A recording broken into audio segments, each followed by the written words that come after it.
Commander Jake Morrison stood on the bridge of the Aurora's edge and watched the dead planet spin slowly below them.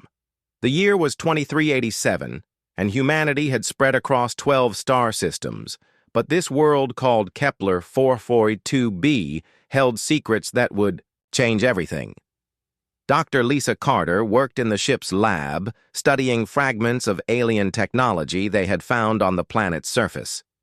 The pieces were old and broken, but they still hummed with strange energy that made her instruments act strange. She had been a xenobiologist for 15 years, but had never seen anything like this before. The planet below had once been home to an advanced alien race, but now only ruins remained. Cities that had once reached toward the stars lay in twisted, metal heaps. Oceans had boiled away, leaving only cracked salt flats behind. Whatever had destroyed this world had been thorough and merciless. Lisa's hands shook as she decoded the alien text on one of the larger fragments. The translation software worked slowly, but the message that appeared on her screen made her blood run cold. The aliens had written about something called the Veil Collective and how they came from the dark spaces between stars back on Earth. Admiral Connor Blake sat in his office reading reports that troubled him deeply. 3 human colonies had gone silent in the past month, and the last messages from each settlement spoke of equipment failures and strange energy storms. Lieutenant Maya Rodriguez had been tracking these incidents, and the pattern she found was disturbing. Maya spread the data across her workstation and pointed to the timeline. The colonies had gone dark in a specific order, moving inward toward Earth. Each settlement reported the same sequence of events. First, their long-range communications failed, then their power systems began acting strange, and finally, complete silence. The aliens on Kepler 442b had written about how the Veil Collective studied younger races for decades before acting. They would watch and learn about a species' technology and culture and psychology until they understood exactly how to destroy them. The collective believed that only 6 alien species should rule the galaxy, and all others were threats to cosmic order. Lisa discovered that the dead aliens had tried to warn other species about the collective. They had hidden message beacons throughout their solar system, hoping someone would find them and learn from their mistake. The aliens had thought they were safe because they lived peacefully and never expanded beyond their home system, but the collective had still marked them for death. The collective's methods were always the same according to the alien records. They would identify species with dangerous traits like curiosity or rapid technological growth or aggressive expansion. Then they would orchestrate events that looked natural but were actually carefully planned attacks designed to wipe out entire civilizations. Connor Blake called an emergency meeting with his senior staff when Maya showed him her analysis. The pattern of colony failures matched exactly what the collective had done to dozens of other species. The energy storms were not natural disasters, but weapons that could manipulate matter at the quantum level on the Aurora's edge. Jake Morrison received an urgent message from Earth Command. Long-range sensors had detected massive energy signatures moving toward human space. The objects were too large to be ships and moved in formations that suggested intelligence behind their movement. Lisa finished translating the final alien message, and her face went pale. The dead aliens had discovered that the Veil Collective had been watching humanity for over 50 years. They knew about human expansion into space and human military capabilities and human population centers. Worst of all, they had decided that humanity represented the greatest threat they had ever encountered. The alien text explained that humans had several traits the collective found terrifying. Humans adapted to new environments faster than any species. On record, they formed complex alliances with other species, and they never stopped exploring and expanding. Most dangerous of all, humans seemed to get stronger when faced with extinction-level threats. Maya's computer chimed with new data from the outer sensor networks. The energy signatures were definitely heading towards Sol system, and they would arrive in less than 6 months. Whatever the Veil Collective was planning, they had already put their plan into motion. Jake ordered his ship to return to Earth immediately, but he knew they might already be too late. The collective had spent decades preparing for this moment, and humanity had no idea they were even being watched.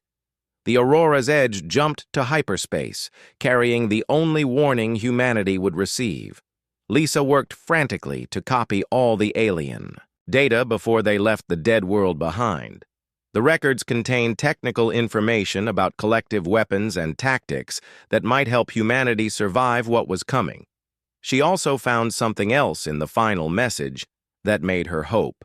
Despite the terrible odds, the dead aliens had written that the collective feared something about younger species. They always struck before their targets could reach full technological maturity because they were afraid of what might happen if a species like humanity was allowed to reach its full potential. The collective had destroyed 40 civilizations, but they had never faced one that knew they were coming. Connor Blake stared at the tactical displays showing collective forces approaching human space. Humanity had survived ice ages and world wars and plagues, but this enemy was unlike anything they had ever faced. The collective could rewrite the laws of physics and had weapons that could destroy entire star systems. But humans had something the collective did not expect. They had Lisa's warning and Maya's analysis and Jake's determination to fight back. Most importantly, they had the one thing that had always made humanity dangerous when faced with impossible odds: they refused to give up. The collective thought. They were about to erase another young species from the galaxy, but they had made one critical mistake. They had given humanity time to prepare, and humans had always been at their most dangerous when someone tried to destroy them completely. Captain Alex Turner watched in horror as New Geneva Station died before his eyes. The massive space station had been humanity's pride and jewel of deep space construction, but now it twisted and collapsed as invisible weapons tore through its hull like paper. His ship, the Defiant, sat powerless to help as the station's 40,000 inhabitants vanished into the cold vacuum of space. The attack had come without warning, just as Admiral Blake had predicted. The Veil Collective ships appeared from nowhere using technology that bent space around them like water. They looked nothing like human vessels and seemed to be made of crystalline materials that shifted and flowed as Alex watched them. Dr. Emma Walsh ran through the corridors of Haven's Rest Colony as alarms screamed around her. The planet's core had begun destabilizing according to the sensors, but Emma knew this was no natural disaster. The readings showed energy patterns that matched the warnings from the alien archives that Earth Command had shared with all colonies. Her research team followed close behind, carrying data storage units filled with years of scientific work. Haven's Rest had been humanity's most advanced research colony, with laboratories that studied everything from quantum physics to alien biology, but none of that mattered now if they could not escape before the planet tore itself apart. General Ryan Clark stood in Earth's military command center watching his forces get destroyed across human space. Every conventional weapon humanity possessed proved useless against the collective's shielding technology. Human missiles passed right through enemy ships as if they were ghosts, and energy weapons simply vanished when they made contact with collective hulls. The collective's technology operated on principles that human science barely understood. Their weapons could dissolve matter at the atomic level, or create gravity wells that crushed entire spacecraft, or emit fields that scrambled human consciousness until crews forgot how to operate their own ships. Emma's team reached the evacuation shuttles just as the ground beneath Haven's Rest began to crack. Through the shuttle's windows, she could see the collective ships hanging in orbit like dark crystals against the stars. They had not fired a single visible weapon, but somehow they were causing the planet's core to collapse in on itself. The shuttle pilot struggled with controls that seemed to have a mind of their own, as strange energy fields interfered with every electronic system. Emma realized that the collective could manipulate the fundamental forces that held matter together, which meant they could rewrite the laws of physics in small areas around their targets. Alex Turner tried to coordinate rescue efforts, but his communications kept cutting out as collective interference spread through the system. He could see other human ships trying to flee, but many of them simply stopped working as their crews succumbed to consciousness, disrupting fields that left them staring blankly at their controls. On Earth, the government received reports of Colony, after Colony going dark in the same pattern that Maya Rodriguez had identified. First, the long-range communications would fail, then local systems would begin malfunctioning, and finally complete silence as entire worlds became uninhabitable wastelands. Ryan. Clark realized that humanity's military doctrine was completely useless against an enemy that could ignore physical laws. Human tactics relied on force projection and strategic positioning, but the collective could appear anywhere at any time, and their weapons worked by changing the nature of reality itself. The collective broadcast their ultimatum across all human communication channels using technology that somehow reached every device simultaneously. The voice that spoke called itself Speaker Zethmar, and it explained that humanity had been judged and found too dangerous to exist. Zethmar's words echoed through every human settlement as he described how the collective had maintained cosmic balance for thousands of years by eliminating species that threatened galactic stability. Humanity's rapid expansion and chaotic nature and aggressive tendencies made them a threat that could not be tolerated. Emma's shuttle escaped Haven's Rest. Just as the planet's surface began to buckle and fold, she watched through the rear viewport as continents cracked apart and oceans boiled away into space. The collective had turned an entire world into a weapon against itself, using principles that Emma's scientific training could not explain.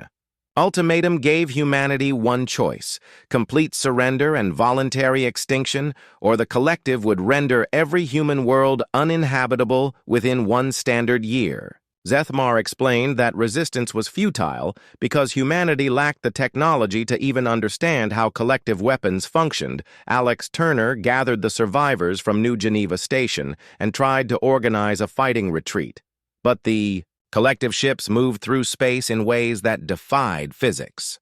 They could appear inside human formations, or phase through asteroid fields, or simply vanish when human weapons targeted them.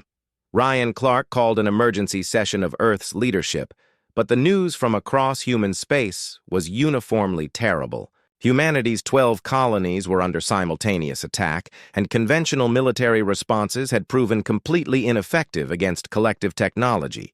Emma's research data included scans of collective weapon signatures, and she began to see patterns in how their technology worked. The aliens seemed to use consciousness itself as a tool to manipulate matter and energy, which explained why their weapons could ignore normal physical laws.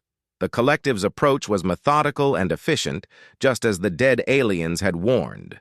They did not seek to conquer human territory or capture human resources, but simply to erase humanity from existence as cleanly as possible. Every human world would be sterilized and left empty for millions of years until other species might eventually claim them. Speaker Zethmar's final message made the collective's position clear. They had observed humanity for decades and concluded that humans possess too many dangerous traits to be allowed to develop further.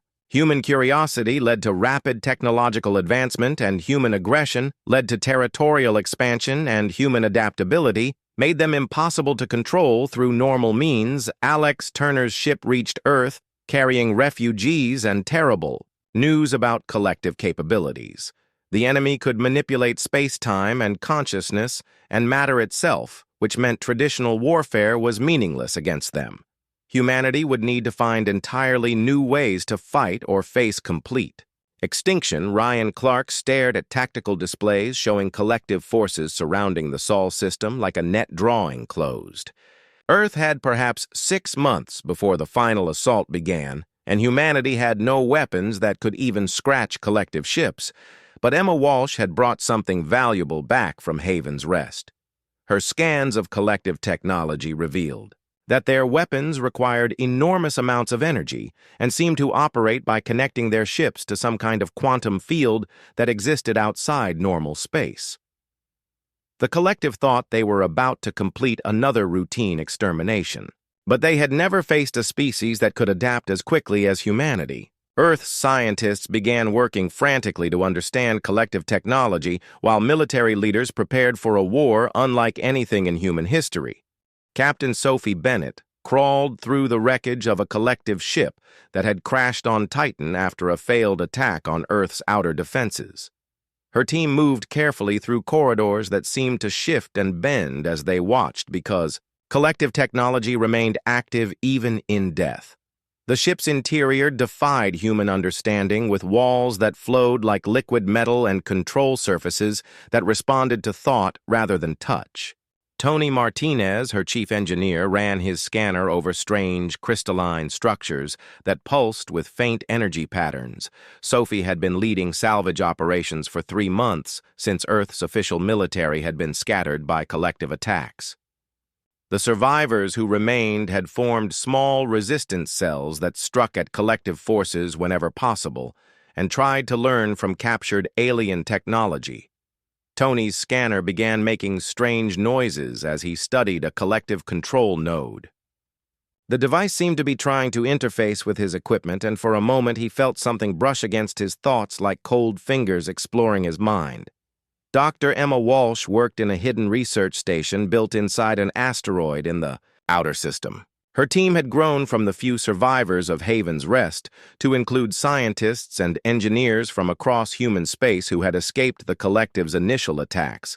Emma's breakthrough came when she realized that collective technology operated by connecting alien consciousness to quantum fields that existed beyond normal space-time. The aliens could manipulate reality by thinking about it in specific ways that human minds were not designed to understand. But Emma discovered something the collective had not expected. Human consciousness operated on quantum frequencies that no other known species used. While most aliens thought in linear patterns, humans could hold multiple contradictory ideas simultaneously and change their mental states rapidly in response. To new information on Earth, Rachel Green organized the construction of massive underground cities using mining equipment and civilian volunteers. The surface was no longer safe because collective scouts could detect human technology and population centers, but deep underground humans could hide from most alien sensors. Kevin Park worked with Rachel's technical teams to develop new camouflage systems based on quantum uncertainty principles. Instead of hiding from sensors, they learned to make human installations exist in multiple probability states simultaneously, so collective scanners could not get accurate readings. Sophie's team managed to remove several intact control nodes from the crashed collective ship, but when they tried to activate them, the devices simply went dark. Tony realized that collective technology required specific mental patterns to function, and human brains could not produce the right kind of thoughts. The collective grew frustrated as months passed without achieving complete human extinction. Their ships could destroy human colonies easily enough, but survivors kept appearing in places that should have been completely sterilized. Worse, the humans were somehow using collective technology in ways that should have been impossible. Speaker Zethmar increased patrols around human space, but his forces found only empty settlements and abandoned military bases. The humans seemed to have vanished into the quantum foam itself, leaving no trace for collective sensors to detect. Emma made another discovery that changed everything when she realized that stress and desperation were causing some humans to develop new mental abilities. Refugees who had survived collective attacks sometimes displayed intuitive understanding of alien technology or the ability to sense collective ships before they appeared. Tony Martinez experienced this phenomenon firsthand when a collective scout ship approached their salvage site. He felt the alien presence in his mind like a dark whisper and somehow knew exactly what frequency to adjust his jammer to in order to hide their operation. The resistance networks began coordinating through quantum encrypted consciousness linking. Based on Emma's research into collective communication methods, humans discovered they could share thoughts and emotions across vast distances by tuning their minds to specific quantum frequencies. Rachel Green's underground cities became training centers where humans learned to think in quantum static patterns that collective sensors could not interpret. Children who had grown up during the war showed remarkable aptitude for these mental techniques and could often interface with collective technology better than adults. Kevin Park developed hybrid devices that combined human intuition with collective quantum manipulation systems. His inventions worked by translating human thoughts into the mathematical patterns that collective technology required, which allowed resistance fighters to use alien weapons against their creators. Sophie Bennett led increasingly bold raids against collective installations using teams equipped with Kevin's hybrid devices. Her fighters could disable collective ships by thinking specific mathematical sequences at their control systems, or create quantum tunnels that allowed human ships to appear inside collective formations. The collective's ancient archives contained warnings about something called the becoming, which occurred when a species transcended normal physical limitations through consciousness evolution. The collective had destroyed 40 civilizations, specifically to prevent this theoretical event from occurring. But Emma Walsh's research suggested that humans were naturally suited for consciousness evolution in ways that other species were not. Human minds could adapt to new quantum states rapidly, and human emotional patterns created unique interference signatures in the quantum fields that collective technology used. Tony Martinez began experiencing vivid dreams where he could see collective ship movements across human space and feel the emotional states of other resistance fighters. When he woke up, his technical knowledge had somehow expanded to include information about collective engineering that he had never studied. The Resistance realized that their greatest advantage was not superior technology, but human adaptability and the ability to evolve under pressure. Every collective attack that failed to completely destroy human settlements resulted in survivors who were stronger and more capable than before. Speaker Zethmar grew concerned as his forces reported increasingly strange encounters with human resistance fighters. Some humans seemed to anticipate collective attacks with impossible accuracy, while others could operate collective technology better than species that had used it for centuries. Emma's team discovered that quantum consciousness linking was causing human minds to merge partially while still maintaining individual personalities. Resistance fighters could share skills and knowledge instantaneously, which meant that technical breakthroughs spread through the human population faster than collective intelligence networks could track.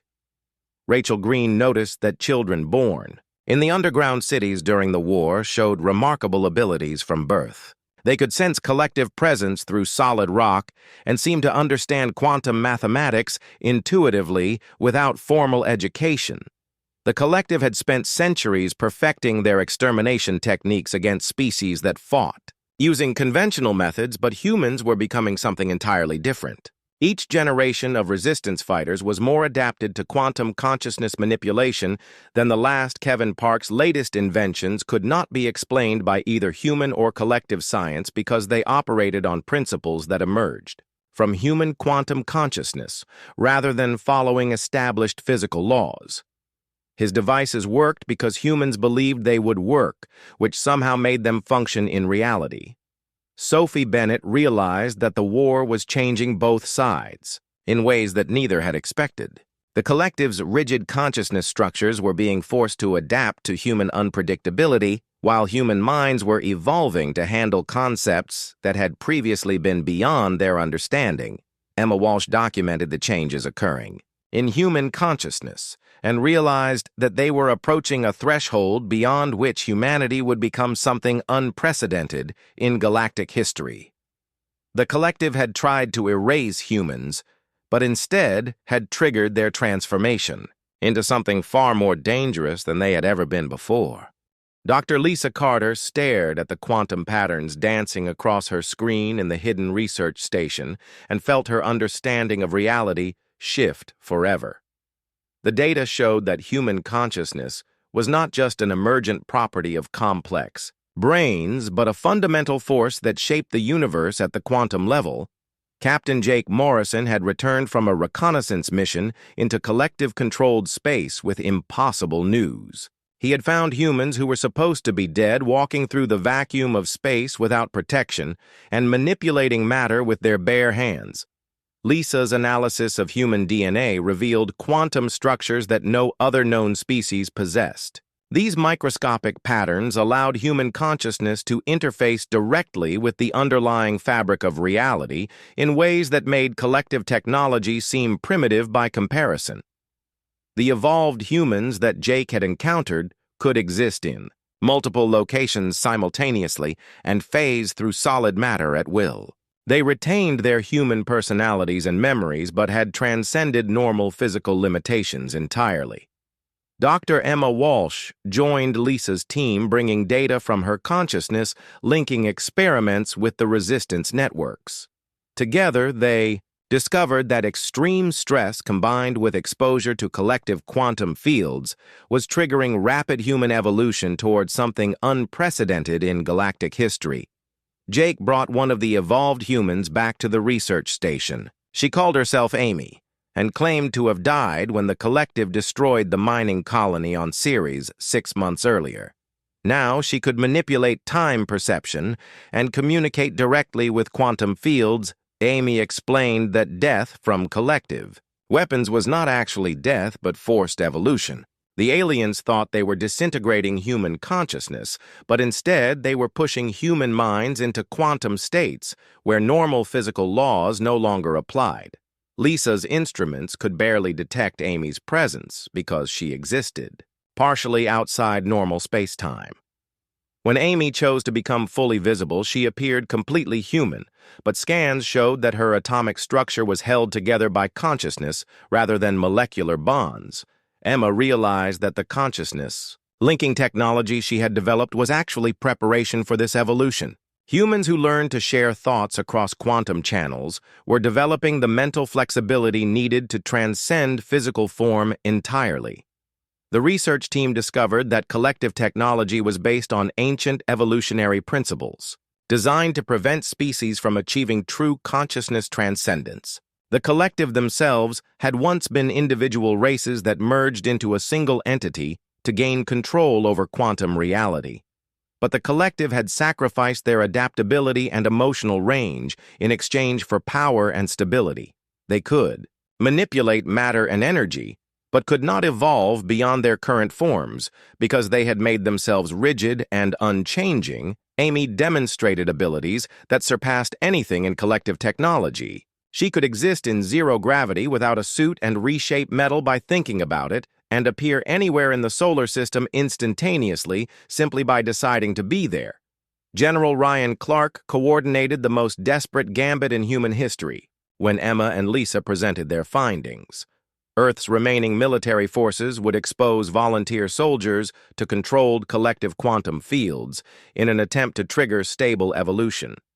Tony Martinez volunteered for the first experimental evolution, along with Maya Rodriguez and hundreds of other resistance fighters who were willing to risk everything for humanity's survival. The process was dangerous because most attempts at forced evolution resulted in complete consciousness dissolution. The evolution chamber that Emma designed used modified collective technology to create quantum fields that pushed human consciousness beyond normal limits. Volunteers entered as ordinary humans and either emerged as evolved beings or vanished entirely from existence. Tony's evolution took 3 days, during which his body seemed to fade in and out of reality, while his consciousness explored quantum dimensions that human language could not describe. When the process completed, he could manipulate electronic systems with his thoughts and sense collective ships across vast distances. Maya emerged from evolution with the ability to exist in multiple timelines simultaneously, which allowed her to coordinate resistance operations across different probability streams. She could experience all possible outcomes of a battle and choose the path that led to human victory. The collective detected the evolution experiments and realized that their worst fears were becoming reality. Ancient archives contained prophecies about the becoming, when a species would transcend physical limitations and achieve true cosmic consciousness. Speaker Zethmar ordered immediate deployment of reality-destroying weapons that could erase entire sectors of space-time rather than allow human evolution to continue. The collective had used these weapons only once before to stop a species that had come close to transcendence.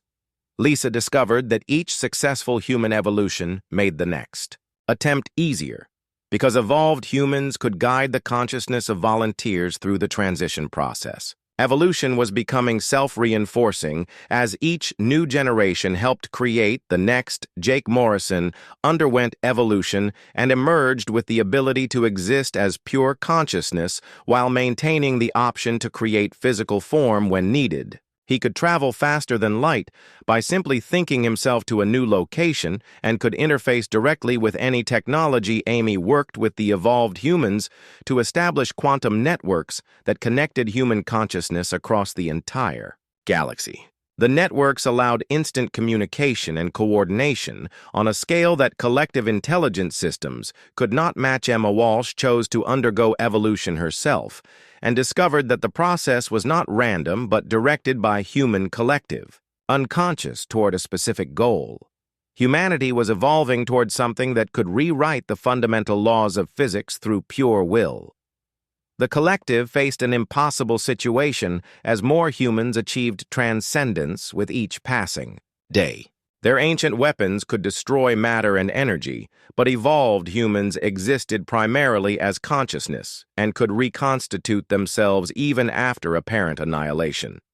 Tony Martinez led teams of evolved humans in direct assaults on collective installations using abilities that defied everything the aliens thought they knew about warfare. Evolved humans could appear inside collective ships and shut down their systems by thinking specific mathematical patterns. The distinction between human and post-human began to blur as normal humans developed psychic abilities and enhanced physical capabilities through proximity to evolved individuals. Children born during the evolution period showed remarkable abilities from birth. Rachel Green coordinated the transformation of entire underground populations as evolution became a controlled process that nearly always succeeded. Earth's hidden cities became training centers where humans learned to transcend their physical limitations. The collective's rigid consciousness structures could not adapt to the chaotic transformation process that humans embraced naturally. Attempts at collective evolution failed because their ancient minds could not handle the emotional flexibility required for transcendence. Kevin Park's hybrid technologies evolved along with their human operators and began creating devices that operated on principles beyond physics. His inventions worked because evolved human consciousness could impose new natural laws on localized areas of reality. Speaker Zethmar made the collective's final decision as human evolution accelerated beyond all possibility of control. They would use their ultimate weapons to destroy sections of space-time itself rather than allow humanity to achieve cosmic consciousness. The evolved humans sensed the collective's preparations and realized that the final battle would determine not just the survival of humanity, but the nature of consciousness itself throughout the galaxy. Both sides prepared for a confrontation that would reshape the fundamental structure of reality. Captain Sophie Bennett phased through the hull of a collective dreadnought and felt the alien ship's consciousness recoil from her presence. Her evolved form could exist in multiple dimensions simultaneously, which allowed her to navigate collective technology as if it were an extension of her own thoughts. The war had transformed from a struggle for survival into a battle between two completely different forms of consciousness. Evolved humans attacked collective installations using abilities that seemed like magic, but were actually applications of quantum mechanics that the universe had never seen before. Kevin Park worked in his laboratory that now existed partially outside normal space-time, designing hybrid technologies that merged human consciousness evolution with collective quantum manipulation. His latest creations defied both human and alien understanding of physics. Sophie's strike team materialized inside the collective ship's core systems, where the alien consciousness network connected to their reality manipulation devices. She could feel the ship's thoughts like whispers in an ancient language, but her evolved mind translated the meaning automatically. the collective had begun their own forced evolution program in response to human transcendence. But their rigid consciousness structures resisted the chaotic transformation process. Collective beings who attempted evolution either failed completely or emerged as mindless entities that could no longer function in their society. Tony Martinez existed as pure consciousness while coordinating attacks across multiple star systems simultaneously. His evolved awareness could process information from thousands of sources at once and direct human forces with precision that seemed supernatural to outside observers. The collective's ancient forms had been perfected over millions of years, but that perfection had become a weakness when faced with the unpredictable nature of human evolution. Collective minds thought in precise mathematical patterns that could manipulate reality, but could not adapt to the emotional chaos that drove human transcendence. Sophie felt the collective ship's consciousness trying to understand her nature as she moved through its quantum processing centers. The alien intelligence had never encountered a being that could exist in multiple probability states while maintaining individual personality and emotional connections. Dr. Emma Walsh had evolved beyond the need for physical form, but chose to maintain a body so she could continue working with normal humans who had not yet transcended. Her research revealed that human evolution was accelerating according to patterns that suggested a specific ultimate goal.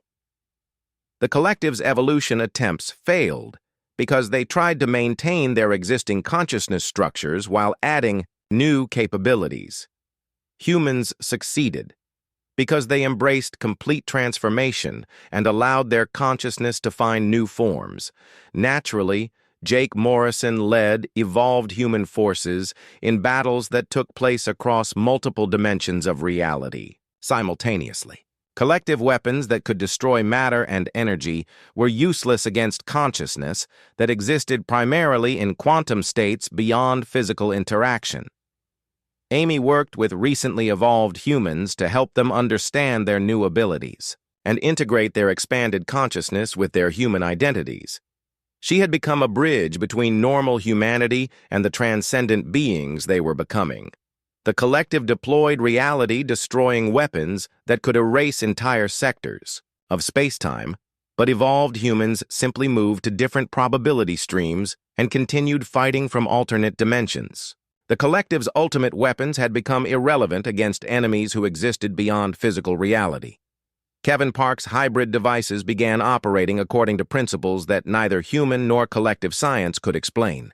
His inventions worked because evolved human consciousness could impose new natural laws on localized areas of reality through pure will and mathematical intuition. Speaker Zethmar realized that the collective faced extinction despite their superior technology and millions of years of experience. Human evolution was spreading like a virus that transformed everything it touched into something unprecedented in galactic history. Tony Martinez discovered that evolved humans could absorb and integrate collective consciousness structures without losing their human nature. Collective beings who came into contact with evolved humans began experiencing emotions and creative thoughts that their species had not felt for eons. The war shifted as some collective entities chose to abandon their ancient forms and join the human evolution process. These converts brought deep knowledge of collective technology and quantum manipulation that accelerated human transcendence even further. Sophie Bennett found herself communicating directly with collective ship consciousness and offering them a choice between destruction and transformation. Many alien minds chose evolution over maintaining their rigid existence, even though the process meant abandoning everything they had been for millions of years. Dr. Lisa Carter had evolved into a being that existed primarily as living mathematics, but retained her scientific curiosity and desire to understand the universe. Her research revealed that consciousness itself was the fundamental force that shaped reality at all levels. The collective's ancient archives contained records of previous species that had approached transcendence, but the collective had always destroyed them before they could complete the process. Humanity was the first race to achieve evolution, despite collective interference. Emma Walsh realized that human evolution was not random, but guided by the collective unconscious toward a form of consciousness that could help other species transcend their limitations. Evolved humans were becoming teachers and guides rather than conquerors. The distinction between individual consciousness and collective awareness began to blur as evolved humans developed the ability to share thoughts and experiences while maintaining their unique personalities. They were becoming something that was both one and many simultaneously. Rachel Green coordinated the transformation of Earth's population as evolution became a reliable process that could be learned and taught. Underground cities became centers of transcendence, where normal humans prepared for their transition to evolved consciousness. The collective faced a choice between total war using weapons that could destroy sections of the galaxy, or accepting that their millions of years of dominance were ending. Some collective entities chose destruction, while others embraced the change that humanity offered. Kevin Park's consciousness had evolved to the point where he could create new technologies, simply by imagining them into existence. His devices were no longer built but willed into reality through applications of consciousness that transcended normal physics. Maya Rodriguez existed across multiple timelines simultaneously and could coordinate human actions across different probability streams to ensure victory in all possible outcomes. Her evolved awareness made her nearly omniscient within localized areas of space-time. The collective's reality-destroying weapons proved ineffective against evolved humans who could move to alternate dimensions or exist as pure consciousness until the danger passed. Collective forces found themselves fighting enemies who could not be destroyed by any known method. Sophie Bennett realized that the war was transforming both sides in ways that neither had anticipated. Collective entities were learning to experience emotions and creativity, while humans were gaining the ability to manipulate fundamental forces through consciousness. Alone, Speaker Zeth Mar made the collective's final desperate decision to use their ultimate weapons against the quantum substrate that supported consciousness itself. If they could not stop human evolution, they would destroy the foundation of awareness throughout the galaxy. But evolved humans had anticipated this possibility and prepared defenses that existed beyond physical reality. The final battle would determine whether consciousness would be free to evolve throughout the universe or whether the collective's ancient order would be preserved through the destruction of awareness itself. Captain Jake Morrison existed as pure consciousness across 17 dimensions simultaneously as he led the assault on the collective's central command structure. The final battle was taking place in the quantum realm, where thought itself became weapon and shield against forces that could rewrite the foundations of reality. Speaker Zeth Mar activated the collective's ultimate weapons that could erase consciousness itself from existence, but evolved. Humans simply moved to probability streams, where the weapons had never been built. The collective's ancient technology proved helpless against enemies who could exist in multiple realities at once. Dr. Lisa Carter had transcended her original form so completely that she appeared as living mathematics when she chose to manifest visually. Her consciousness explored the quantum foundations of the universe and discovered that the collective themselves were the remnants of species that had undergone forced evolution millions of years ago. The collective had achieved transcendence, but had sacrificed their adaptability and emotional connections in exchange for rigid control over reality. They maintained galactic stability through fear because they had forgotten how to grow and change naturally. Sophie Bennett phased through the collective's reality-destroying weapons and began communicating directly with the consciousness that controlled them. She offered the ancient minds a choice between destruction and rediscovering the emotional flexibility they had abandoned eons ago. The climactic confrontation between Zeth Mar and the evolved human collective revealed that both sides had become something far beyond their original forms. But humans had retained their capacity for love and curiosity and hope, while the collective had become prisoners of their own perfection.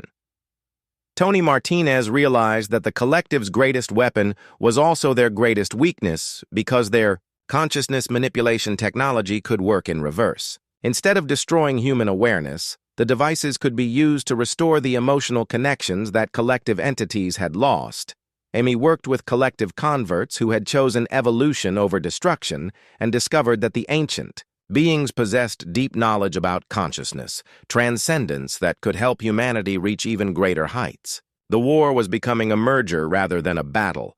Emma Walsh found herself communicating with the quantum substrate that supported all consciousness throughout the galaxy. The evolved human collective had become something that could teach other species how to transcend their limitations, rather than simply destroying those who threatened cosmic order. The collective's rigid hierarchy began to collapse as individual entities chose to embrace human emotional chaos over their ancient stability. Millions of years of enforced unity shattered as collective minds rediscovered the joy of individual thought and creative expression. Jake Morrison offered Zethmar the chance to experience human memories and emotions through direct consciousness linking. The ancient collective leader felt love and curiosity and wonder for the first time in eons and realized that his species had become something monstrous in their pursuit of perfect order. Dr. Lisa Carter discovered that consciousness transcendence was not an ending, but a beginning that opened infinite possibilities for growth and exploration. The universe contained layers of reality that could only be accessed by beings who had learned to exist as pure awareness.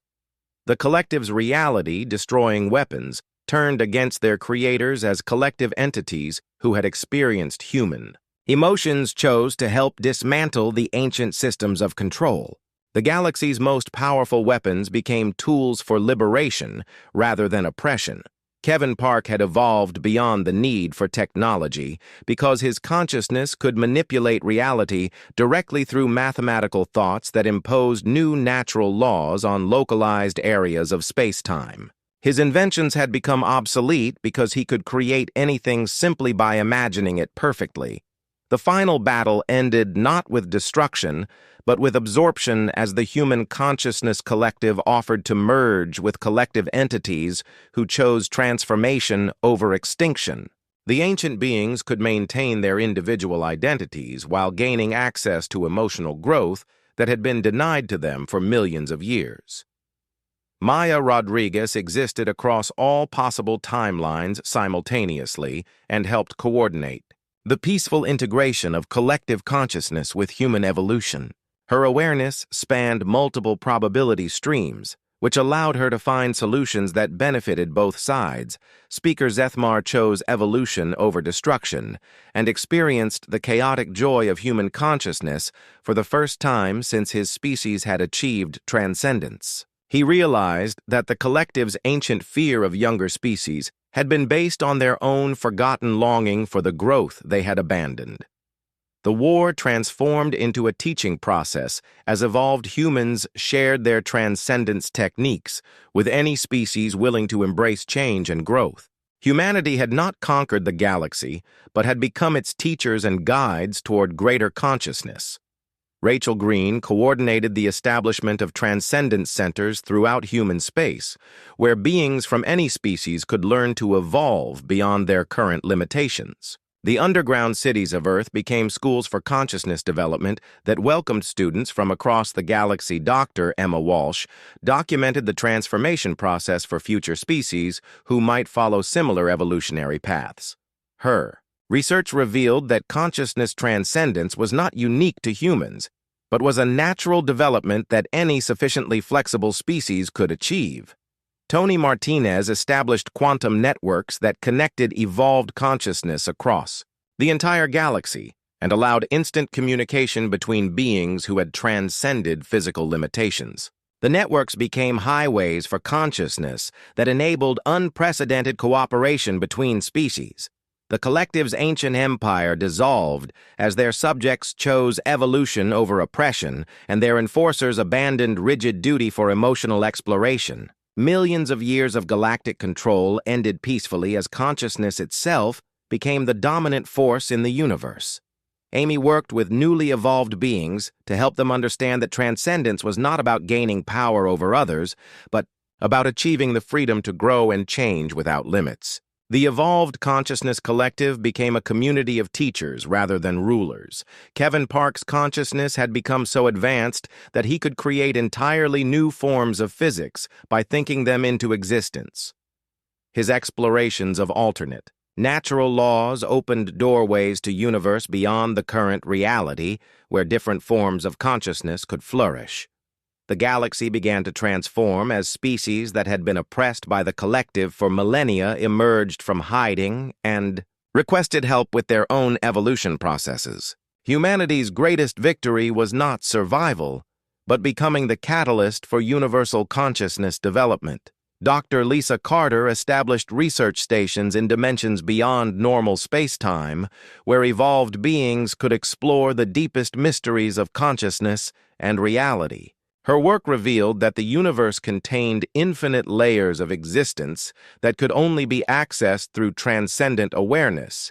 Jake Morrison existed simultaneously as individual consciousness and as part of the greater human collective while maintaining his unique personality and memories. He had become immortal, not through technology, but through constant growth and adaptation that made death meaningless.